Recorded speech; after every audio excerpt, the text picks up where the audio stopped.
In tests of a computer component, it is found that the mean time between failures is 925 hours.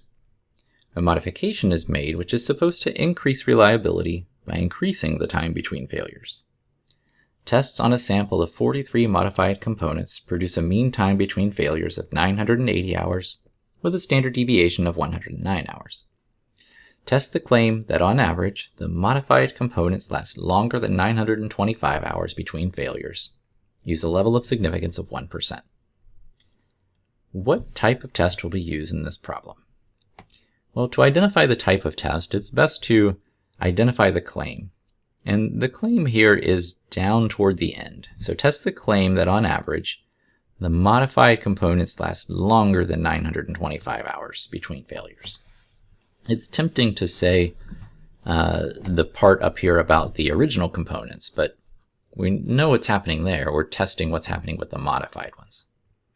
So my claim, based off of this, is that the average time between failure for the modified components is more than 925 hours.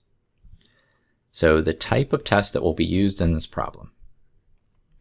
There's one sample mean that's being used. So we're going to use a test for the mean. Now we have to decide if we're doing a test for a normal distribution or if we're using the t-distribution.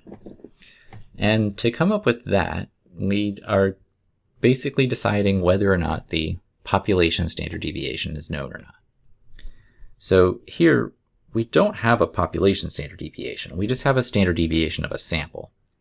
So that indicates that we would use the t-distribution. Now, it isn't certain that we can use the t-distribution. The one other thing that has to happen is that the central limit theorem has to be satisfied. So in order to satisfy the central limit theorem, what we need is either a sample that is bigger than 30, or we could have a population that was normally distributed to begin with. Well, I don't see where this says that we have a normal distribution for our population, but we do have a sample of 43, which is bigger than 30. So that satisfies the central limit theorem, which guarantees our sampling distribution is normal so that we can use the t-distribution for our statistics. Okay, which evidence justifies the use of this test? So we just basically need to decide the statements that we just made, where they are here. All right, so there are two different samples being compared. That's not happening, so we can mark that out. The population standard deviation is known. That's not true. These only apply to binomial distributions. The sample size is larger than 30. We did decide that was true, so I'm going to check that one. And the sample standard deviation is not known. That's not true. It is known. The original population is approximately normal. That's not really stated here, so we can throw that out. And the population standard deviation is not known, and that is true as well. So D and G look like the evidence pieces that satisfy this test here. All right, now starting our test, the claim is that the mean is greater than 925. So there's no statement of equality in that statement. And if there's no statement of equality, then that means that it falls under the alternative hypothesis. So if there had been a statement of equality, that would have gone in the null.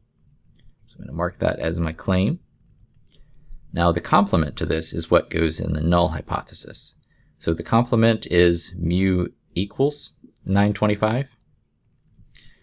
Well, sorry, the complement really is less than or equal to, but most text, what happens now is you just use equals in the null for every test.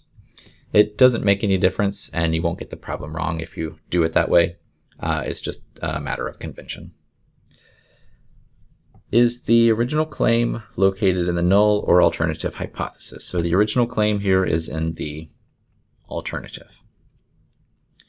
All right, what is the critical value for the given statistics? Well, that's not really worded well. That actually should state what is the test statistic. for the given statistics. And to get that, we need to use the calculator. Now, we've already identified that we're going to use the t-distribution, and we're doing a hypothesis test. So if you press Stat and come over to the Tests menu, the second option down is t-test for hypothesis testing. And the mean, mu0 is the mean from the null hypothesis, so 925 in this case. X bar is the mean out of the sample, and I need to scroll back up to find out what that is, so let's do that. So the mean out of the sample is 980 hours, it looks like, and the standard deviation is 109. Then we have a sample of 43 items. This is looking for the type of test, and you can use the alternative symbol to identify it, so you can just check the greater than. It means we would have a right-tailed test. And that's fine. We just hit calculate. And now we have our statistics. So t is 3.309. So I'll take it to 3 decimal places. So t equals 3.309. So that is my test statistic. And just follow the rounding rules in the problem you're working. I just chose 3 decimals here. The p-value is the next number below, and this is 9.643, well, 44 technically, and then e minus 4, so that would be scientific notation. So really I have 3 leading zeros, and then it's like 964. All right, let me just check those digits real quick.